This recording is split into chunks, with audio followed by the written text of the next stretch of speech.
Usa ka pagtuo, usa ka tingog, usa ka katawhan.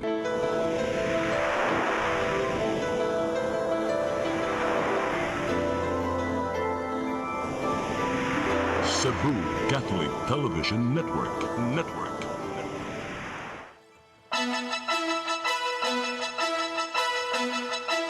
Uluhan sa mga balita sa Sayri 47. Armas sa tinunan, gipanghambog sa tunghaan sa lungsod sa Liloa. Ika-457 nga kasumaran sa pagkalalawigan sa Sugbo, handumon ugmang adlaw. Magnitude 7 nga linog, mitay-og sa Sarangani, Davao Occidental. Habal-habal driver nga ex-convict sa kaso sa illegal nga drogas nadakpan. Sugbo, Kabisayan ug Mindanao, Pilipinas ug katawhan kutos maabot atong Sibya sa tibuok kalibutan maayong hapon. Live kita karon sa CCTN Channel 47 ug kini ang tulumanon sa nag-unang kasayuran nga angay natong masayran. Sa nga ni Attorney Danica Caballes Tikling, ako si Dennis Tabar ug kini ang Sayri 47.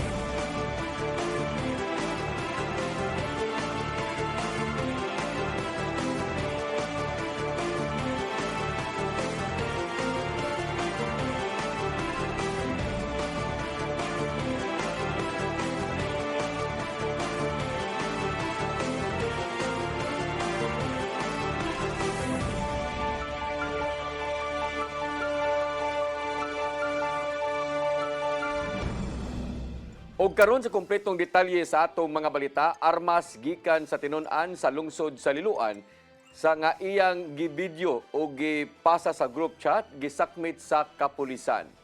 Kini human nga naalarma ang kadagkuan sa tunghaan. Ang kasayuran ihatod ni Arnold Bustamante. Dali nga nasakmit sa Liloan Municipal Police Station ng armas o mga bala lakip na ubang nga deadly weapon sama sa kutsilyo nga dunay pitsakorno, human ang kadagkuan sa usa ka publikong tunghaan sa lungsod sa Liloan. Mipahibaw kanila nga dunay child in conflict with the law kun CICL ang kingong nagvideo og mipakita siyang armas nga gi-share usab sa usa ka group chat sa usa ka klase sa tunghaan nitong Lunes pagka-alauna sa hapon sa mga adlaw. Gi-report kani sa principal sa tunghaan sa kapulisan nga giaksyonan usab dayon sa mga personnel sa Women and Children Protection Desk WCPD ubos sa kamanduan silang hepe nga si Police Lieutenant Colonel Dindo Alaras sa pakigalayon sa Municipal Social Welfare and Development kun MSWDO.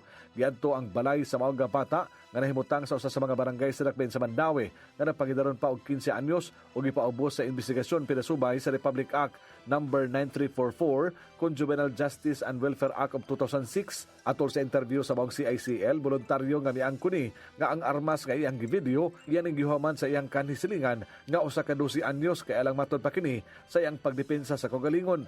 Nagtener siya og armas kay nakasinati na siya nga gikulata sa mga batan-on usab silang dapita. Human iya mapakita sa video ang mga armas, iya matod pa ni nga gihatag siyang amahan nga usa ka mekaniko ug ang amahan na usab ang mipatago nini silang silingan. Gitahan ninon sa amahan sa mga pulis ang usa ka snub-nose revolver nga dunay 5 ka mga bala ug ang kutsilyo nga dunay pitsakorno ang pulan ini nga naana sa kustodiya sa Liloan Municipal Police Station.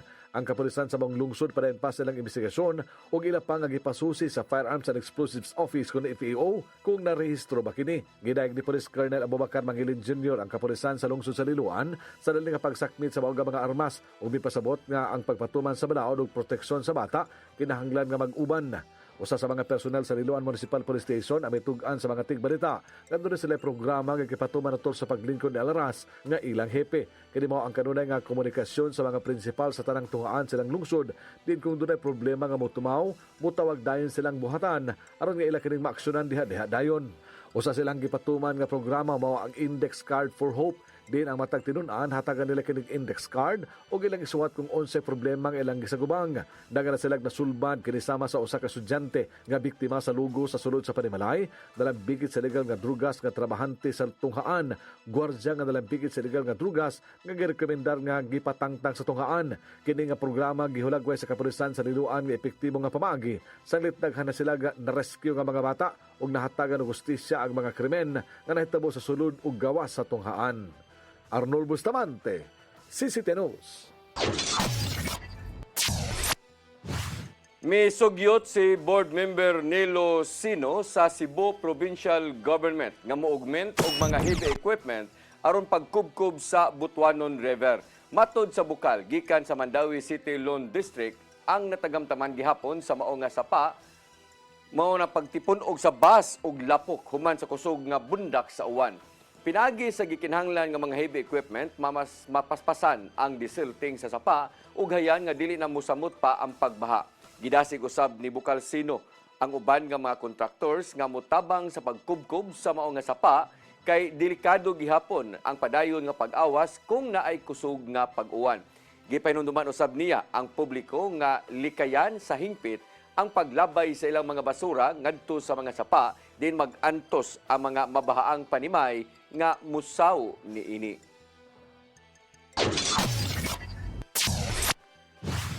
Syudad sa Mandawi nagpalit og mga vacuum og suction truck tabang sa pagpabinos sa baha sa dakbayan. Dugang sa unom ka mga water pump usab ang paliton pa sa syudad. Ang kasayuran ihatod ni Mary Rose Sagarino. Gilaumang madawat karong buwana ang gipalit sa syudad sa Mandawi nga duha ka mobile suction truck samtang sa Setyembre ang duha ka vacuum truck. Giproseso ang pagpalit ni ini pipila ka buwana ang nakalabay. Gamiton kini sa pagpasuyop og tubig tinguhang makatabang nga daling mohubas ang pagbaha. Gawas ni ini gikatakda usab nga mopalit pa og unom ka submersible pump ang syudad tabang gihapon sa pagpahubas sa tubig. Kini ibutang sa mga cluster barangay. Ikuha na to na i-preposition para di na sa magkakot-hakot inignaay baha.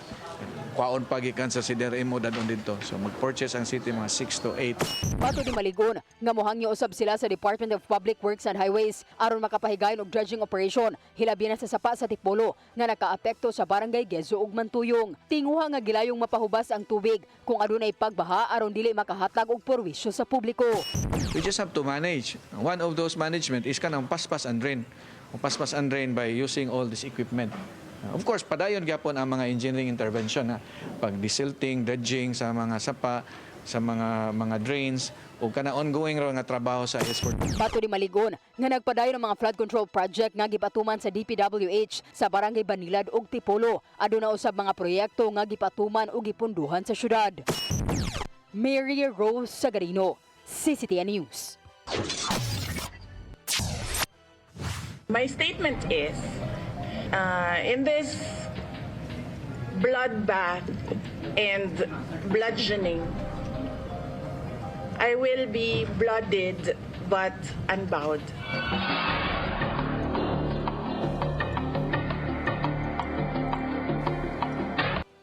Office of the Vice President wa nihatag og opisyal nga resibo aron mamatod-an ang paggasto sa 125 million pesos nga confidential funds. Kini ang dugang pagsaysay sa kanhi State Auditor human gipaubos sa cross-examination sa impeachment court. Ang kasayuran ihatod ni Gian Navarro. Gibutyag sa witness gikan sa Commission on Audit nga wala ni hatag og opisyal nga mga resibo ang Office of the Vice President sa ding giliquidate ang 125 million pesos nga confidential funds netong 2022. Sa ding cross-examine si Attorney Roderick Wamil sa Senate Impeachment Court. Gisaysay niyang nakahatag ang OVP ug Department of Education og 849 ka mga acknowledgement receipts sa ilang liquidation report. Kini na ang labing unang gigayon alang sa kanhi State Auditor gikan sa COA Intelligence and Confidential Funds Office nga gigamit sa maong buhatan ang maumatang sa resibo. Gimanduan ng daan ng mga ahensya nga motuno silang supporting documents sama na lang sa envoy o official receipts aron pag-liquidate sa ilang mga gipanggasto. Ang wording po kasi nung 8.3, Your Honor, failure to liquidate. So failure, kasama po doon yung failure to submit the documents. Hindi po kasama yung failure to pay kung ano man po yung dinedemand. Nakalagay po doon, failure to liquidate upon demand. Yes po. So ang sinasabi po doon ay isabit yung complete documents with the ICPAW. Gisubay sa managlaing habig kung giun sa paggamit ang confidential funds ni Vice Presidente Sara Duterte. Nasuta usab nga gigamit ang mga pundo aron makapalit og tambal isip reward. Kini ang nimong tanhaga ni Senador Risa Ontiveros sa ding gipangutanan niya ang taga-COA. Sa kaso po ba ng OVP at ng DepEd, nakapagbigay po ba sila ng mga kompletong dokumento at resibo na hinihingi ng COA? Ang tanging period lang po na, sa pagkakalam ko na mayroong documentary evidence of payments based on may stay sa ICFAO o yung fourth quarter of 2022. At based po dun sa kanilang documentary evidence of payments for that period, wala po silang sinamit na official receipt or sales invoice. Tanging mga acknowledgement receipts lang po. Tungod dini, nakita sa House Prosecution nga angayang kabalakan sa mga informants sa OVP ang nimong pamahayag ni Wamil.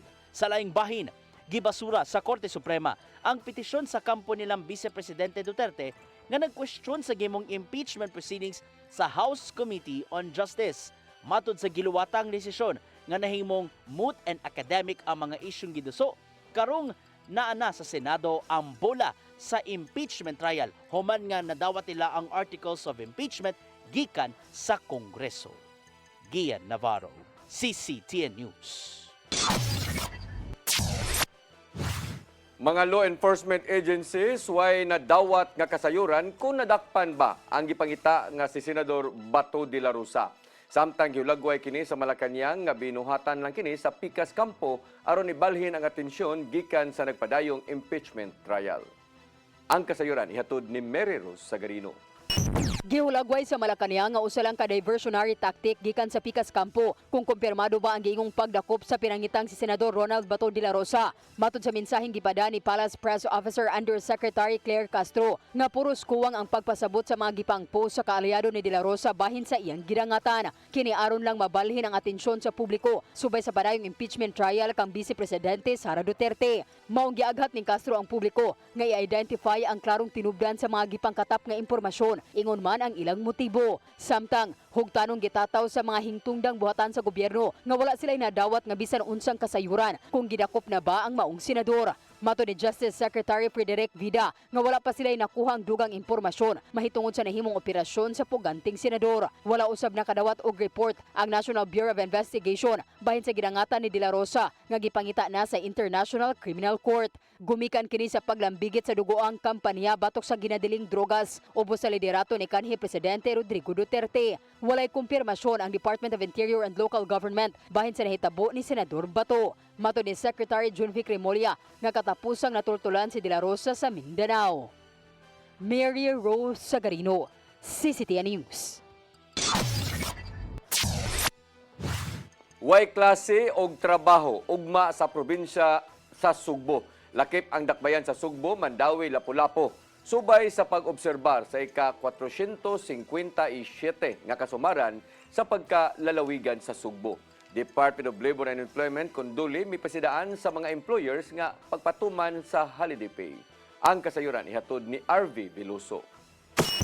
Walay klase og trabaho sa mga buhatan sa gobyerno ug uban pa mga pribadong establishmento sa Sugbo ug mga Anlawa, Agosto 6. Kinisubay sa pag-obserbar sa ika-457 nga founding anniversary sa lalawigan sa Sugbo ubos sa special non-working holiday. Ang maong lagda naglakip kini sa tibuok probinsya, lakip na ang dakbayan sa Sugbo, Mandawi ug Lapu-Lapu ingon man ang component cities niini sa dakbayan sa Danao ug Toledo. Ubos sa Republic Act No. 8952 nga giamendahan sub-isip Republic Act No. 7698. Tungod kay holiday, usa ka special non-working day, ubos kini sa no work, no pay nga lagda gawas kun dunay laing mga lagda nga naestablisar og ipatuman ang usa ka pribadong kompanya. Subay ni ini gipahinomduman sab sa Department of Labor and Employment ang mga empleyado nga motrabaho ugma makadawat og dugang 30% sa ilang basic pay sa unang 8 ka oras o katumbas sa 130% sa ilang regular daily pay ubos sa balaod sa pagpantrabaho. Alang sab sa mga gumugahin og overtime sa trabaho, makadawat sab og dugang 30% sa ilang hourly rate sa samang adlaw. Samtang ang mga empleyado nga nitungha sa trabaho atol sa holiday, bisan pa og natumong kini sa rest day o day off, makadawat og 150% sa ilang basic daily wage sulod sa unang 8 ka oras og dugang 30% alang sa mugahin og overtime. Ang kagamhanan sa probinsya sa Sugbo, formal kini nga milusad sa month-long celebrations sa ika-457 nga kasaulugan sa pagkalalawigan sa Sugbo ni adtong Agosto 3 adlawng Lunes. RV Veloso, CCTN News.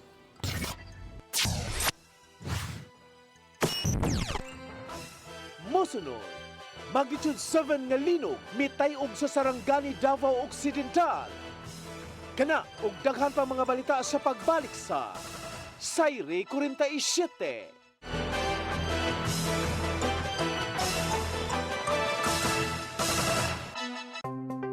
Discover the beauty of the Philippines.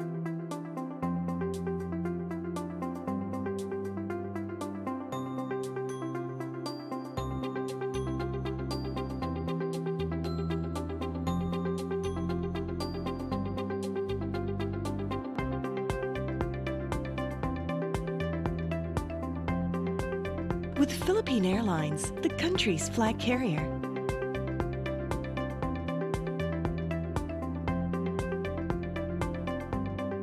The airline that lets you feel the warmth of the nation.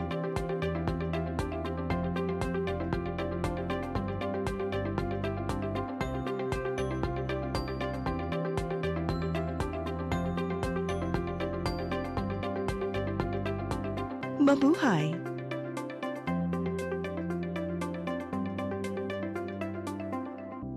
Ito po ang programa na hatid sa inyo ng OzoneMed Wellness Clinic kung saan ibabahagi ng mga doktor ang kanilang kaalamang medikal tungkol sa inyong kalusugan. Minsan nami-misdiagnose, ovarian pala yun, pero ang presentation parang appendicitis. No? Sinasabing degenerative diseases, kadalasan ani iniisip ng mga tao no nga kaliwat ninyo ka na arthritis, kaliwat nga na ay rheuma.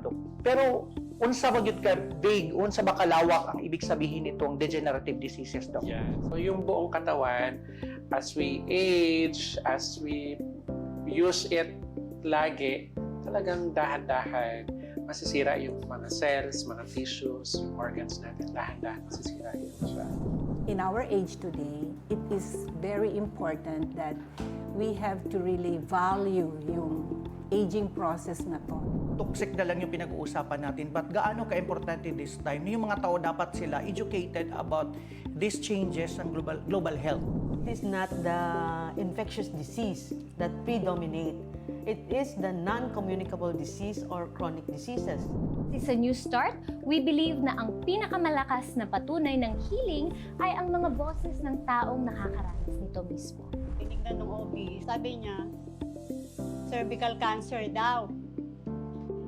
Inisip ko, ang Panginoon, hindi naman ako pababayaan. Diba sabi niya, by His stripes, I am healed. OzoneMed Wellness Clinic New Start. Mapapanood every Saturday, 8 to 9 a.m. Og ang replay airing matag Miyerkules 1:00 hangtod 2:00 sa hapon. Dinhilang sa CCTN Channel 47.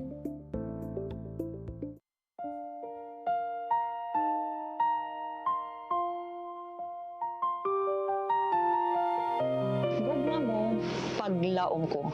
Usa ka misyon sa gugma ug paglaom alang sa ato ang mga igsoon. Nga halos nawada na og pagtuo sa ilang kaugmaon. Daghan kanila ang nag-antos sa kalisod ug kasakit.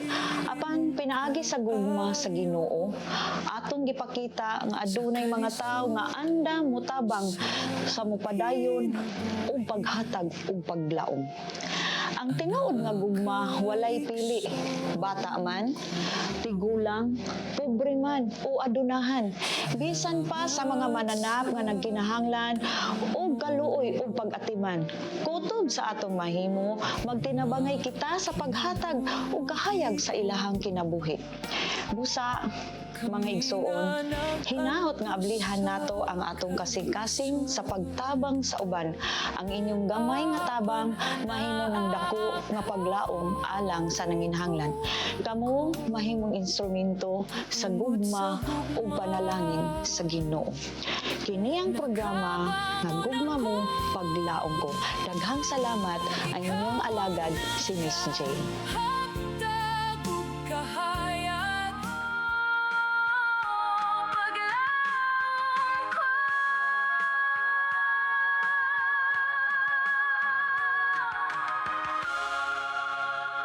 siguradong pagkain sa buong bansa. Masagan ng ani mataas na kita, maunlad na buhay ng mga magsasaka at mga mangingisda. Siguradong pagkain sa buong bansa. ani o kita. Season 7.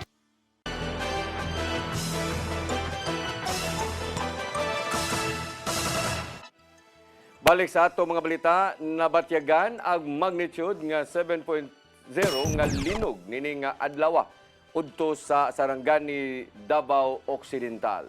Matod sa PBOX nga tectonic ang tinubdan sa kusog nga linog o 10 kilometers ang gilawmo niini. Nasinati ang intensity 5 sa Sarangani hinungdan nga nakasinati usab sa General Santos City o sa mga kasikpit nga mga dapit.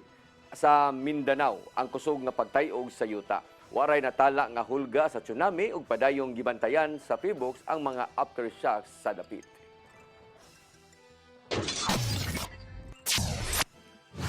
Mga kakuwang nga gikan sa kasamtangang balaod nga nagpanalipod sa mga bata sukit-sukiton sa Cebu City Council. Subay kini sa sunod-sunod nga insidente sa mga kagubot nga natala sa nagkadaiyang mga tunghaan sa syudad.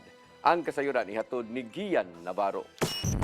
Ato sa regular session sa Cebu City Council, gikabalak-an ni Konsehal Pastor June Alcover ang sagunso mga insidente sa kagubot nga natala sa mga tungaaning dakbayan.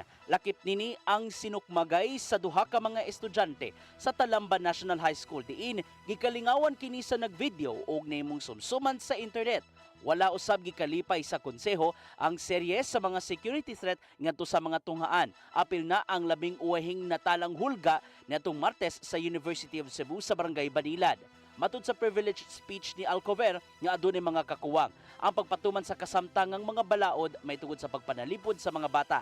Kinibisan pa man sa paspas nga pagresponde sa mga otoridad ug daling intervention nga gihimo sa mga tunghaan ug social workers. Maong buot subayon sa konseho ang kasamtangang mga balaod alang sa legislative interventions nga himuon. The fact that incident became viral has likewise subjected the children to public scrutiny and possible psychological trauma despite the protection afforded to minors under our laws. Mupahigayon og executive session ang mga komitiba sa Peace and Order, Education ug Youth aron tukion ang mga nihagumang epekto sa mga kagubot sa tungaan uban ang mga hingtong dambuhatan. Kini aron usab makahimo og mga balaod nga magpalig-on usab sa seguridad ngadto sa mga tinun-an og magtutudlo sa syudad. Giuyunan usab ni Konsehal Francis Espares ang punto ni Alcover og nagkanayong kinahanglan magsugod sa panimay ang saktong disiplina ug amumang ngadto sa mga bata. Kinibisan pa man sa kadaghan sa mga factors nga nakaapekto sa pamatasan ug behavior sa mga batan-on karon. Kinahanglan nga ang mga ginikanan sa pag-adto sa eskwelahan sa mga bata ilan ang tan-awon unsay sud sa mga bag diri kung doon na may lain, doon na may bladed weapon o doon na may armas nga mubuto.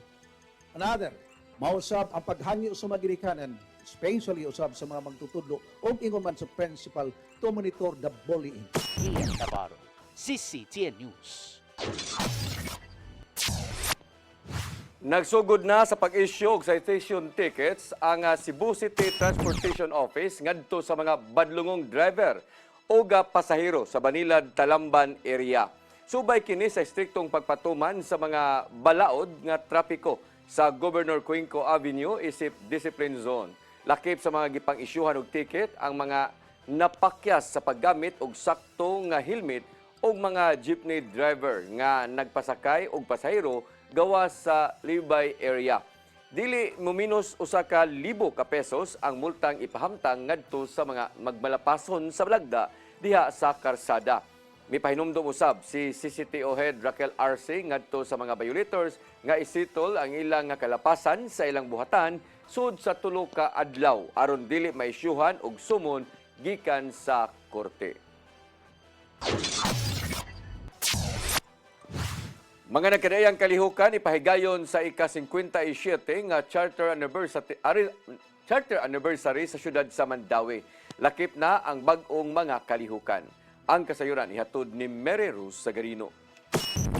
Karong Biyernes, ipahigayon ang official opening alang sa kasaulugan sa ika-57 katuig nga charter anniversary sa Mandawi. Sa media launching kaganina, gipresentar ang mokabat sa 22 ka mga kalihukan nga ipahigayon. Moabot sa 23 milyones pesos ang gitagana nga pondo alang niini. Lakip sa mga bagong kalihukan, ang Interdepartment Pickleball Competition, Aduna usab patigayon sa basketball, volleyball ug badminton. Ipahigayon usab ang Unity Run nga salamutan sa mga empleyado sa gobyerno. 4.7 kilometers and 570 finishers medal. Every single detail of this Unity Run is built around celebrating 57 strong years of Mandawi. Ipahigayon usab ang State of the City address ni Mayor Tadeo Junque Uwano sa Pizza 28. Usa pa sa highlight, ang Charter Day Concert Night karong Pizza 30 sa Heritage Plaza panguluhan sa sikat nga banda nga Silent Sanctuary. Lain pang mga kalihukan, ang one-stop serbisyo caravan, nagkadayang serbisyo sa syudad nga ihatod ngadto sa barangay, Mandawi Food Park, Taxpayers Night, Battle of the Bands, Lantugi, Inter-Barangay Cebuano Freestyle Rap and Spoken Word Competition, Shooting Competition o guban pa. Exciting activities, we will bring our communities together through culture, talent, sports, and entertainment. Ang mga kalihukan na abli alang sa publiko, hilabi na ang concert night. So hopefully we will have a modest but lively celebration. Nakigalayo na usab sila sa nagkadayang buhatan, pagsiguro sa pagmintinar sa kalinaw, kahapsay ug kalimpyo sa pagpahigayon sa mga kalihukan. Mary Rose Sagarino, CCTN News. Tabo sa Kapitolyo 2026 gidagsa sa mga nangita ug mga lokal nga produkto gikan sa kalugsuran sa Sugbo. Gidasig sa Provincial Agriculture Office ang publiko nga ipadayon ang pagtabang ngadto sa mga lokal nga mag-uuma. Ang kasayuran ihatod ni Gian Navarro. Gidagsag gyapon sa mga mamalitay gikan sa syudad ang tinuig nga tabo sa Kapitolyo nga gihimo kilid sa Cebu Provincial Capitol Building. Gisalmutan sa 52 ka mga local government units lukop probinsya o 16 ka mga private exhibitors ang maong Agri-Fisheries Fair nga tuyong giandam sa provincial government. Sugad sa pagbukas sa tabo sa Kapitolyo dinhi sa Capitol Parking Lot niadtong Lunes, gihugupan sa lokal ug langyaw nga mga bisita ang ikadalit gikan sa 68 ka mga booth. Kini aron ikapasigarbo ang ilang tagsa-tagsa ka mga produkto, pagkaon man, handicrafts ug uban pa nga mahimong mapaymuslan sa tanan. Pinangita sa mga bisita ang mga best sellers gagitan niya gikan sa nagkadaiyang lungsod. Sama na lang sa bisnok gikan sa lungsod sa Dumanhog nga hilabihang gihugupan sa mga nangita o kalami sa native nga manok. Maong pirming nakaandam ang dugang stocks gikan sa lungsod alang sa ubang buot mutilaw ni ini. Gani siya sir, islami jud kaayo ni siya tungod kay ang iyahang unod isuhop jud ang timplada sa bisag ang bukog gani niya is maka-taste gyud nimo ang lami nga timpla sa Bisaya.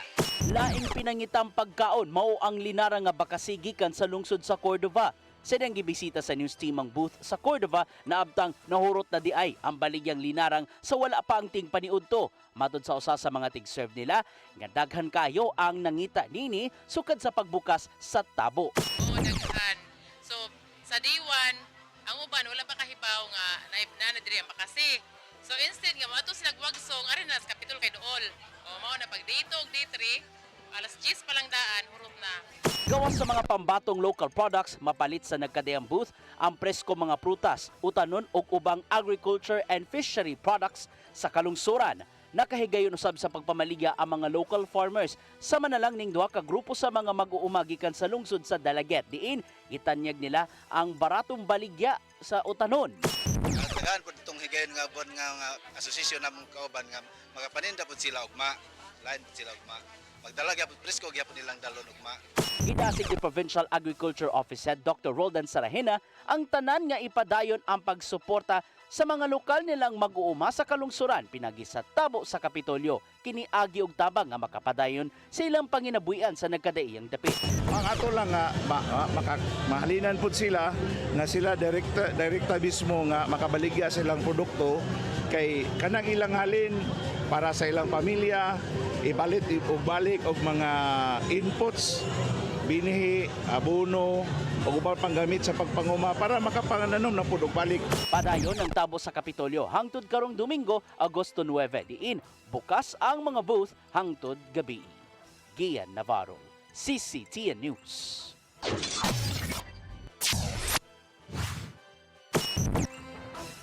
Mosunod, habal-habal driver nga ex-convict sa kaso sa illegal nga drogas na dakpan. Kana og daghan pa mga balita sa pagbalik sa Sairi 47.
Sorry ma'am, na-late ko.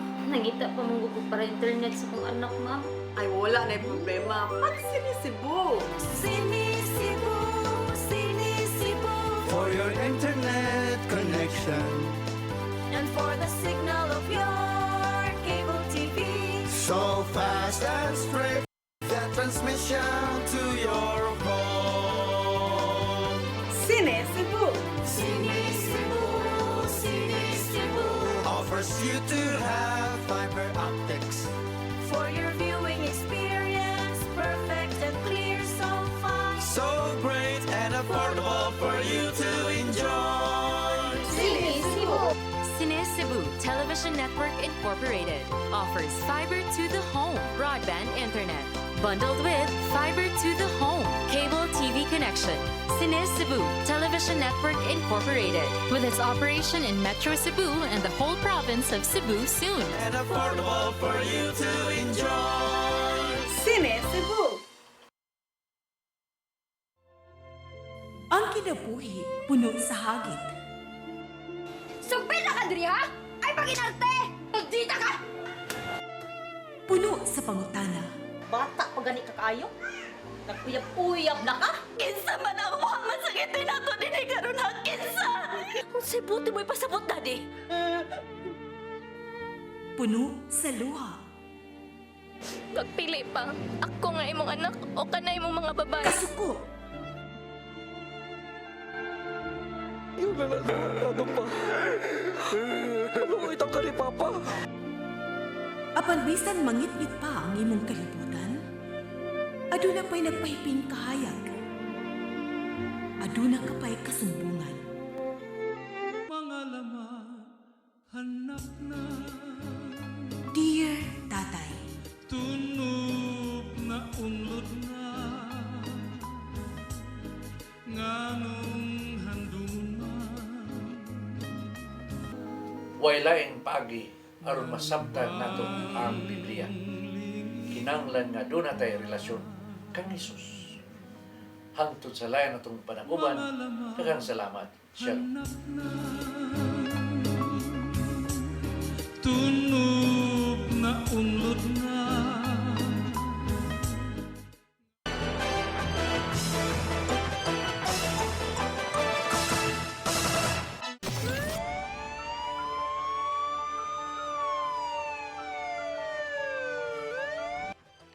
Balik sa ato mga balita, habal-habal driver nga ex-convict sa kaso nga illegal nga drugas nadakpan pagbalik sa buy-bust operation kagahapon sa hapon.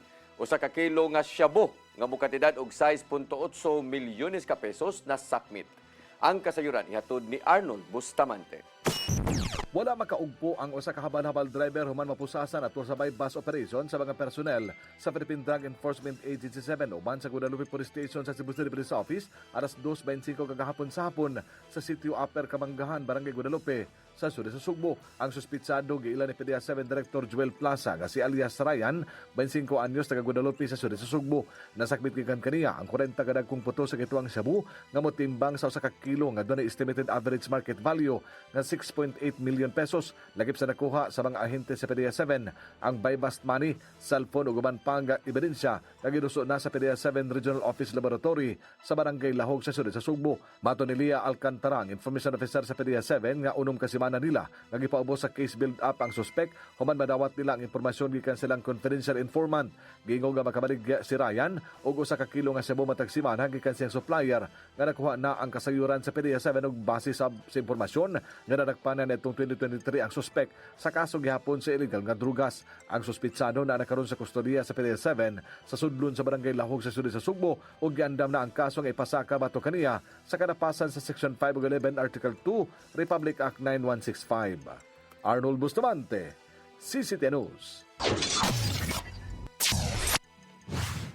Sugdan sa Archdiocese of Cebu ang katukuran sa kaugalingon nga lubnganan ngadto sa mga paring ni panaw na alang sa ilang kapahulayang dayon. Nahimutang ang El Campo Santo de Presbiteros sud sa San Carlos Seminary College Compound sa Dakbayan sa Sugbo.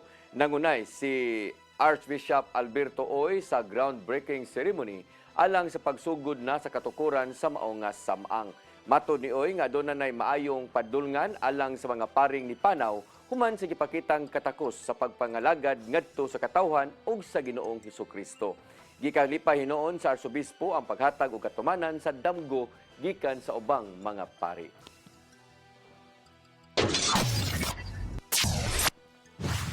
Mao kadto naglangkob sa ato mga balita sa Sayri 47 sanga ni Attorney Danica Caballes Tikling. Ako si Dennis Tabar. Hangtod ugma dinhi gyapon sa inyong paboritong tulumanon, Sayri 47.